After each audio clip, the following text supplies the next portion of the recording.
Hello everyone, it's me again, Burntam, DIY TV, panibagong araw, panibagong vlog na naman mga ka-DIY. Sa araw na to, meron tayong gagawin dito sa Yamaha Miyosol natin o Miyuko. Ayan. So bago natin tuloy ang video, shoutout na natin Alos Vlog, subscribe sa YouTube channel at paki-follow yung Facebook page nyo. Ayan, shoutout din natin yung mga tropa natin dyan na naka-Miyu o anumang klase ng scooter nila. So ayan, may gagawin tayo dito mga ka-DIY, watch and learn. Tara. Okay. Tatanggalin natin tong ano niya mga ka-DIY, papalitan kasi natin ng hose. Naka wheel cooler tayo, dito nakadaan yung hose sa may magneto. So ganito yung itsura niyan. Ito po kasi ay nasa loob ng magneto or stator. Ito yung stock cover ng fuel pump. Ang babaklasin po pala natin ay fuel pump cover. Ibabalik na lang po natin yung stock at yung hose na to dito na lang po natin padadayin sa may cylinder head. Okay? So yan, ito yung ano din natin. So ganyan yung isura niyan sa loob nakalagay. Tara. So kung nakikita nyo mga ka-DIY, butas-butas na to, so hindi na tayo magtatanggal. Yung iba kasi tatanggalin pa rin itong clearings na to. Sa atin hindi na, tatanggalin na natin itong fan cover. Tatlong tournicles yan. Ito isa. Maulang araw po sa inyo mga ka-DIY dyan. Ingat po tayo. Dito po tayo sa Pangasinan, San Carlos City, are taga Pangasinan tan. Kamusta kayo tan? So, pag wala na, pull out lang natin to.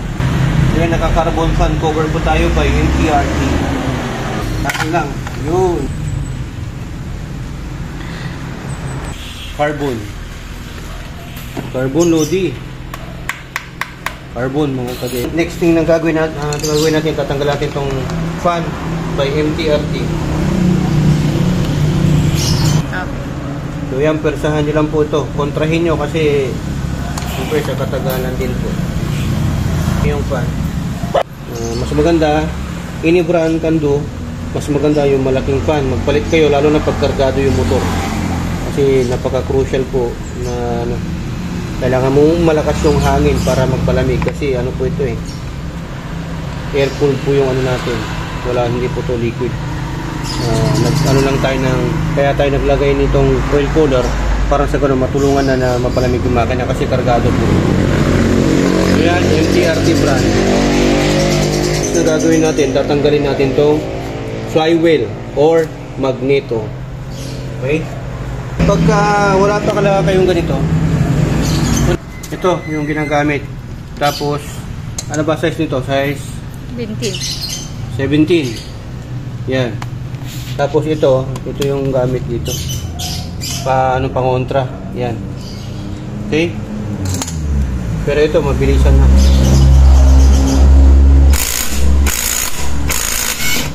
Yun. Kaya kailangan may mga power tools po kayo mga ka-DIY. Gamit ulit tayo kasi hindi natin ito matanggal mga ka-DIY. Gagamitan natin to ng special tools. Yan. Set po kasi ito na nabili ko kaya pinapakita ko na rin po sa inyo. Okay, yung ito, hindi ko na alam basta naka 2,000 plus lahat na to. Package po kasi ito mga ka-DIY at ito may size din po yan. So ito yung gagamitin natin.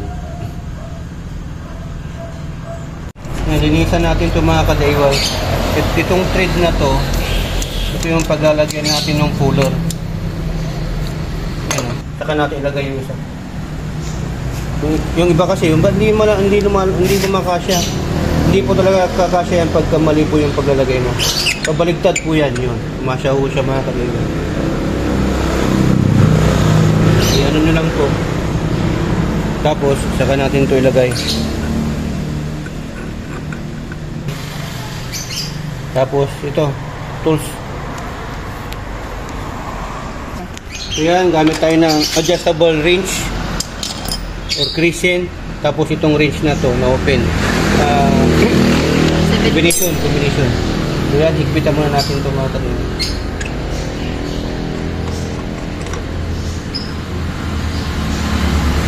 So yan, ito muna ang unang hihigpitan natin. Tapos pag nahigpitan na natin ito, lagyan na natin itong pangontra.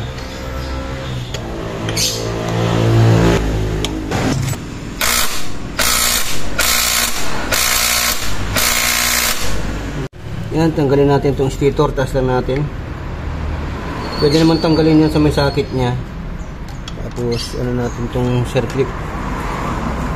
Ayan, nakaabang na.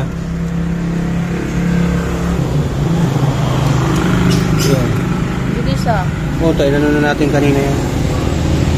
So itong ano, tapos tanggalin natin to, size 8. Yan. Ito yung tinatawag na oil pump cover para makita na rin natin kung okay pa yung oil pump natin, yung gear. Yun po yung, pag sinabing oil pump, yun po yung nagbubomba ng langis. Kasi minsan pagka walang langis o mahina yung supply ng langis, ibig sabihin mahina na po yung oil pump mo. Yan, dito natin gagamitin ngayon mga ka-DIY. Hindi kasi matanggal tong dito. So. Higpit.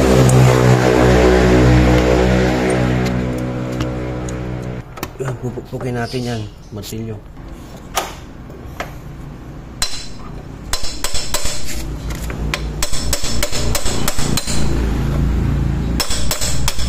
Yun. Bilis lang, di ba? Isa.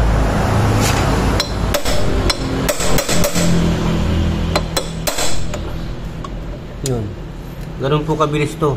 Para hindi po masira yung mabungi yung pilit. Oo, yung pilit yung screw. Diba? Kung ganyan po yan. Matibay po yan mga ka-DIY. Yan. Maxtec. Maxtec USA. Ganun. Ganun na. Para may taas natin ito mga ka-DIY.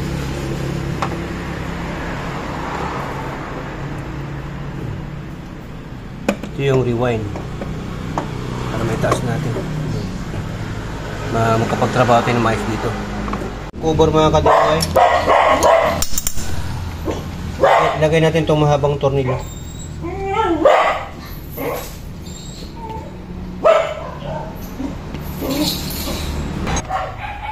Higpitan lang natin.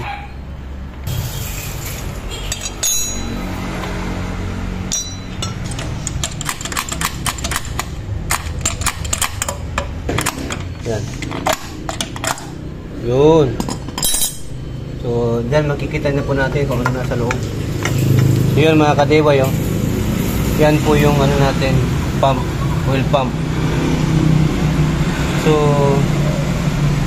dito po, itong ano na to, para sa oil cooler, itong dalawang hose na to, ito po yung return at ito po yung supply. Yan. So, ito po yun. Tinanggal ko na ho. Dito po siya mga ka-DIY. So kung makikita na rin po natin dito kung barado, kung may barado.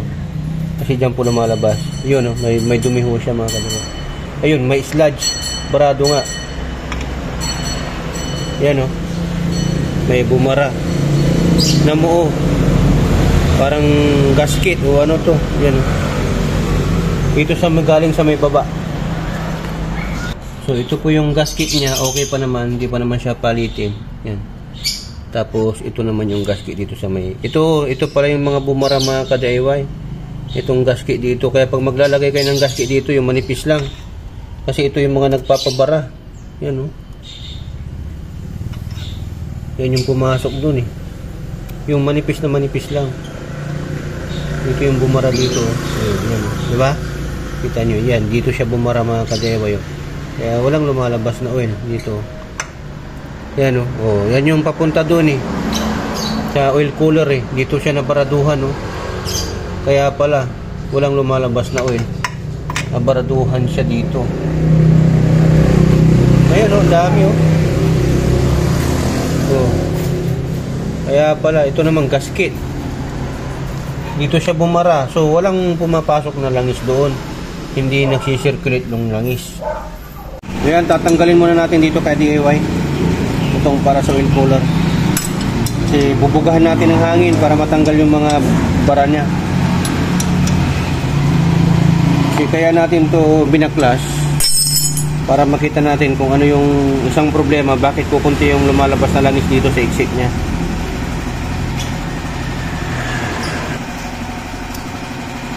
So yan, ilalagay natin dyan. Tapos dito iluwagan natin to.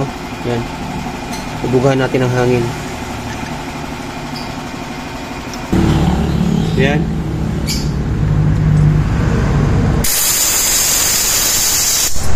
Okay naman. Yung lumalabas naman ang hangin dito mga ka-DIY. Malakas naman. Lakas to. Kabila.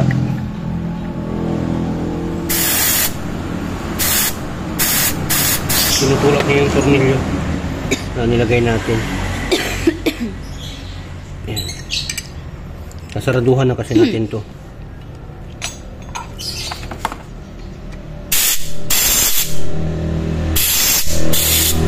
Ayan, lakas na. So, ito yung sunod natin. Ayan. So, kontrahan lang natin.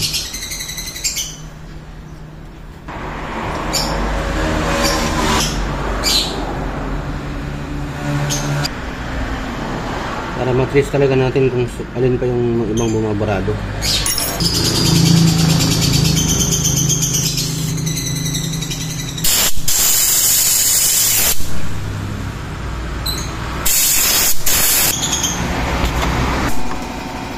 Excited tong razor S natin. Apa? Barado. Wala pero dito. Ngayon mga kadiway, napapansin natin walang lumalabas na langis. Nilagyan kasi namin ng langis to. Walang lumalabas. So definitely barado po ito mga kadiway.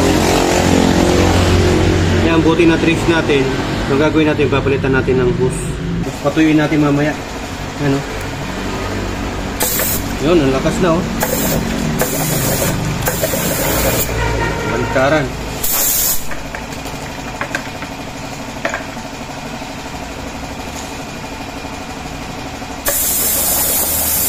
Yun. Yun, may lumabas.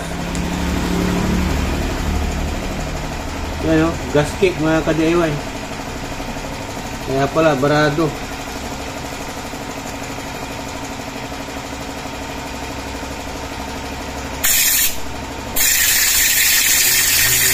Yun. Full goods na. Ito lang isa. Malakas to. Yun o, dapat ganyan kalakas. Yun, okay na. Ito yung dating hose ng mga ka-DIY oh. Bugahan natin ang hangin. Wala talaga mga ka-DIY. Barado. Lakas na yan ha. Wala talaga oh. Bugahan natin ang hangin para matuyo. Lumabas yung mga tubig. Oh. Yan, tanggalin natin tong oil pump para malinisan din natin.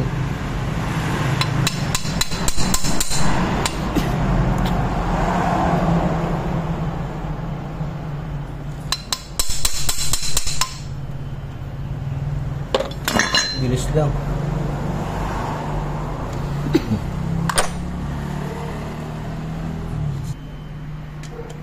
Ano, baka mabungian kayo, plastic lang po ito mga ka-DIY. So, ito po yung oil pump niya. Yan. Okay.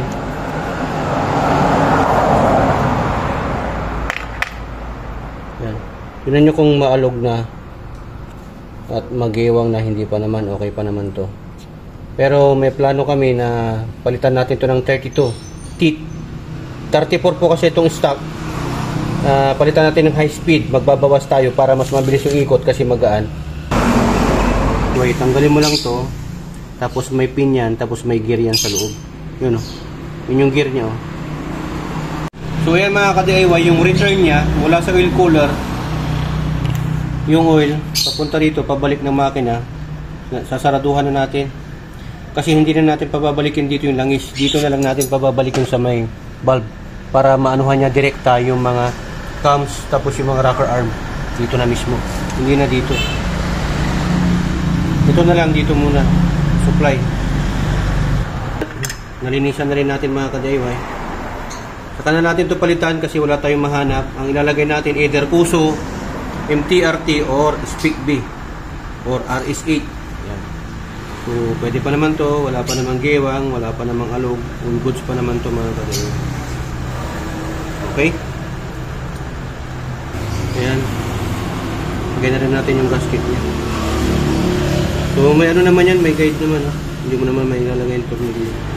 Ayan. Mga ka-DIY, hindi pwedeng pagbalik rin to kasi hindi naman mag-shoot. Yan. Itong pangalan nandito. Tapos ito. Itong may tornilyo dito yan sa baba.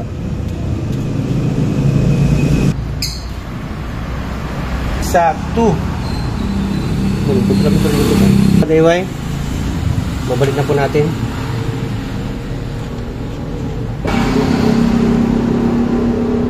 Yun, tapos higpitan na natin. Make sure na mahigpitan nyo rin ito ng mahigit.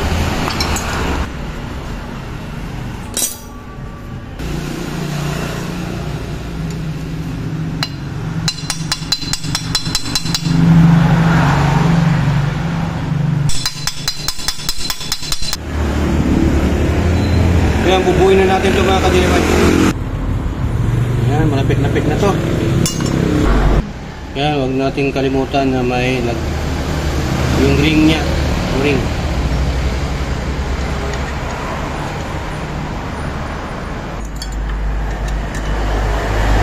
Kita na natin ng konti mga ka-DIY tapos mamaya na lang. Kaya lagay na po natin tong oil pump cover mga ka-DIY. Tapat lang natin sa butas. Nilagyan po natin ng gasket pero sobrang nipis. Manipis na manipis lang po. Kasi meron na naman sa rining gasket yan. So dapat natin to mailapat ng mabuti.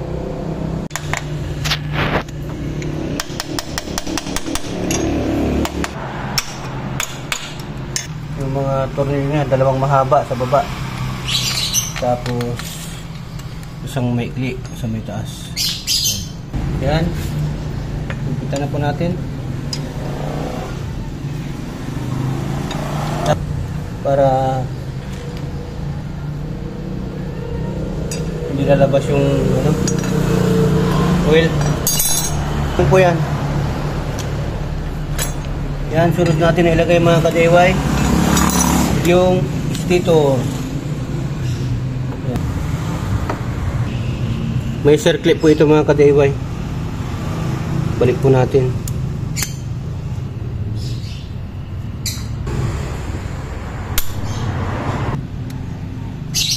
Lock mo lang yan. Tapos lapat natin. Okay na. Kailangan kasi na ano yan, lock yan ng oil seal. Kailangan nakalapat yan doon sa may guide niya. So ayan, okay na yan. Lagay muna natin to. So ayan mga ka-DIY, nailagay na rin po natin dito. Saan? Ayan, pulsar. Lagay na rin po natin yung stator mga ka-DIY. Talag turning. Hindi pwedeng mapagbaligtad yan ha. Basta yung wire niya, yung papunta dun sa may lalim. So ayan mga ka-DIY, lalagay na rin po natin yung magneto, yung flywheel. Pero make sure pag ibabalik nyo to, ito may guide oh. Yung parang kunya. Ito, yung bakal na parang diretso. Tapos yun din ang guide niya dito. Dito mo yung sisiksik, palapat. Hanapin natin yun. Parang ibabakyum niya. Tapos papaikutin niya na yan, kasama na yan dapat. Tapos dapat nakatapat sa tornilyuhan. Hindi mo. Ito. Sini. May para fantan. Yan, lagay na rin natin yung washer. Tapos yung nut. Yung nut.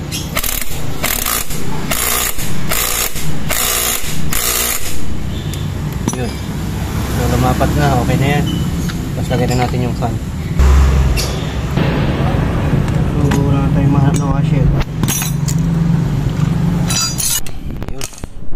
Tapos lagay natin. Fan cover. So, testingin muna natin yung langis. Malakas. Ano ba yung hose niya? Basin natin dito. Dapat may lalabas na flow ng langis dito. Para sa ganun, tama yung pinaglagay natin doon sa oil pump gear. At hindi na po barado itong supply. Yun, lakas din bomba niya. Lalo pag bubombahin pa natin yan, naka-idle pa yan mga ka-DIY.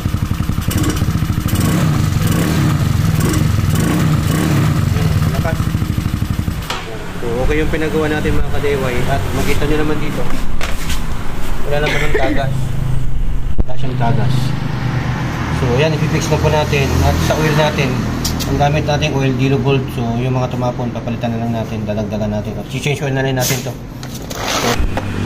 So, ayan mga ka-DIY, lalagyan na rin po natin to. Babalik na po natin tong hose dito. Ito, papaikutin niya dito, susuplayan niya itong oil cooler. Palalamigin ng oil cooler yung oil, tapos ibabalik na dito sa may head mismo. Diyan ilalagay yung oil. Mahirap higpitan ng mahigit, baka mo straight. So, testing natin.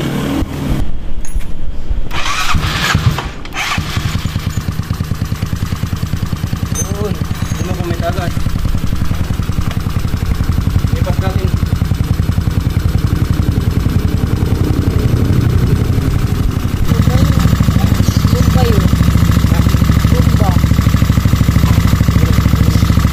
Yan, check natin kung may tagas yung ginawa natin.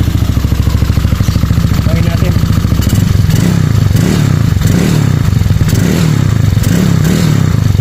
Ayos o.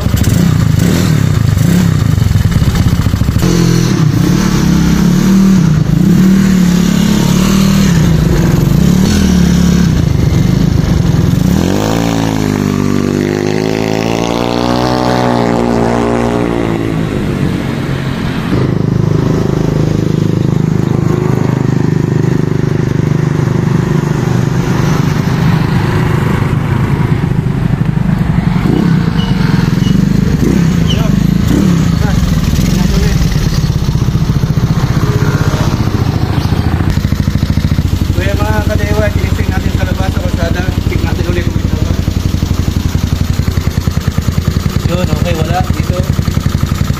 Yun, wala rin. Dito. Wala rin mga ka-DIY. So, okay yung pinagawa natin. So, ayan. Sundan nyo lang po yung process na pinagawa natin kung paano mag-baklas ng oil pump gear. Tapos yung magneto, yung fan, stator, tapos paano natin maintain. Gayahin nyo lang po yun, step by step. Ingat na po kayo sa pag-DIY. Dalawa lang po ang meaning ng DIY dito sa HPT. Do it yourself at destroy it yourself. Dito sa HPT, natuto ka na, nakatipid ka pa. Dahil sa HPT, sharing is Caring. caring. So, ayan, kasama natin si Analos Vlog. Saka na lang natin ibabalik yung, yung fan. Hindi natin papakita. Madali lang naman to eh. So, ganun lang po mga ka-DIY. Abangan nyo po yung pagpapalit natin ng oil fan gear. Magpapalit tayo ng high speed para sa ganun, mas malakas yung bomba. Ang nangyari kasi dito, kaya natin binuksan yan. Pinakita namin sa inyo, just in case na same problem po tayo or same issue. Bumili tayo ng oil cooler. Sinik natin, walang lumalabas na oil. Kasi, ang purpose ng oil cooler, papalamigin nyo yung makina. Mapapansin mo naman, pagka umiinit to, ibig sabihin mayroong langis. Ngayon, nung napansin ko, layo na yung biyahe natin, wala pang init. So, ibig sabihin, tinignan natin to, walang flow ng langis. So, barado pala. So, ganun lang po ang mag-check mga ka-DIY. Sa mga naka-oil cooler dyan, ganun lang po, gayahin nyo lang po yan. Maraming salamat. Ito, Binaglurin, Bertang, signing off.